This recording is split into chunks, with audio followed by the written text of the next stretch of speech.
Good evening, everyone. We begin the readout tonight with the fringe that has become the mainstream of the Republican Party. The most popular host on Fox News and elected members of Congress are now embracing one of the bonkers rewrites of American history that we've seen in recent memory.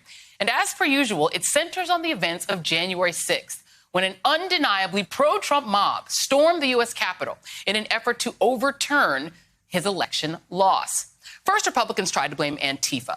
Then they tried to blame Democrats posing as Trump supporters. Then they tried to say, well, it wasn't an insurrection at all, even claiming the insurrectionists were as peaceful as tourists. Now they've settled on an alarming new narrative straight out of the Trump playbook. Last night, Tucker Carlson doubled down on the baseless conspiracy theory that he raised on Tuesday, alleging once again, without any actual evidence, that the FBI played a role in carrying out the insurrection. In other words, he's suggesting it was an inside job, another so-called false flag operation by the deep state. Tucker says that because court documents name unindicted co-conspirators as having participated in the insurrection, well, those people must really be undercover FBI agents. But one of the many problems with that theory is that by definition, the government literally cannot name an undercover agent as an unindicted co-conspirator. It's also no surprise that the theory originated on a dubious website run by a former Trump speechwriter. But never mind what Tucker's ridiculous narrative was, that it was immediately debunked.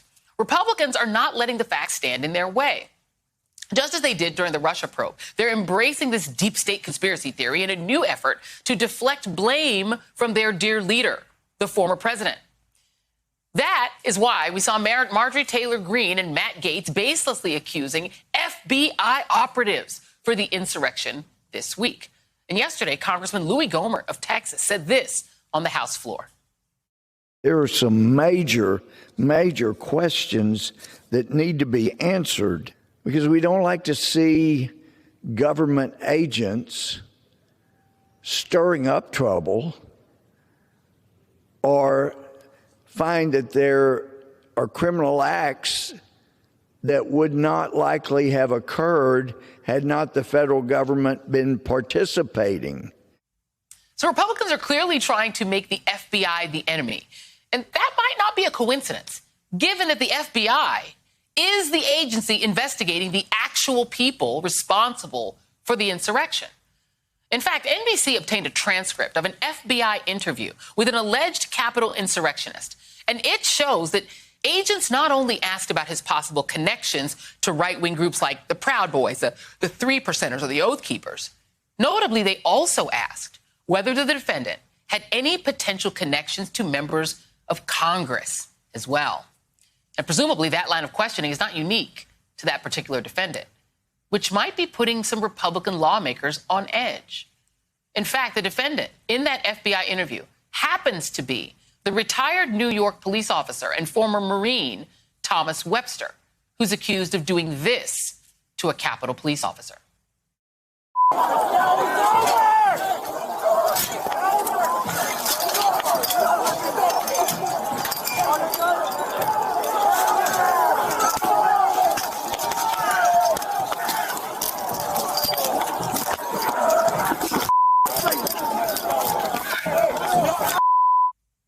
Unbelievably, in his FBI interview, Webster suggested that the officer he attacked was instigating him, which he says got him a little worked up. Joining me now, NBC4 Washington investigative reporter Scott MacFarlane. And Scott, this is a fascinating sort of line of inquiry. Let's start with the fact that this man, Mr. Webster, is blaming the police for what he did to the police. That's odd. Talk to me a little bit about this defendant and also about the fact that the questions that are coming up in these interviews include whether or not these guys had connections to any members of Congress. Yeah, Joy, good evening. Let's start off with the fact that Mr. Webster is a former police officer himself, former New York police, also a former Marine, and he is accused of attacking an officer right there outside the Capitol January 6th. We've gone through thousands of court filings so far. This is our first look, though, at an FBI transcript, an interview with a defendant, Thomas Webster. You mentioned some of the top lines there, that they're questioning him. They're focused on whether he had ties to the Oath Keepers, the Three Percenters, the Proud Boys, those far-right groups. He declines. saying he has any connection to those groups, says he does not. But then the FBI presses him further, asks him if he has any connections to congressional members, congressional staff, and U.S. Capitol Police. We tried to reach the FBI to talk about this interview. They declined to comment, but a former federal prosecutor in D.C. says that is a significant line of questioning. The former federal prosecutor says that is indicative of an investigation into potential complicity of members of Congress in this, at least the potential for complicity. Yeah. But also drilling down on staff's important too, Joy, because staff have access to the buildings, staff know the routes, and staff could be part of this umbrella as well. And let me ask you this. Was there any indication that part of that questioning related to whether or not people like Mr. Webster came to the Capitol beforehand? We know that there are allegations from other members of Congress that some of these insurrectionists got tours of the Capitol before the January 6th attack.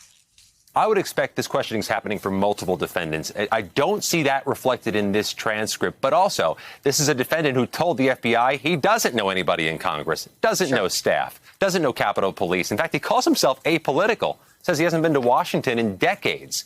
So perhaps that changed the complexion of future questions.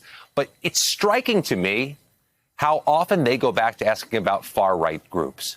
Unequivocally, that is the epicenter of this sweeping investigation right now. The 3%ers, the Proud Boys, the Oath Keepers.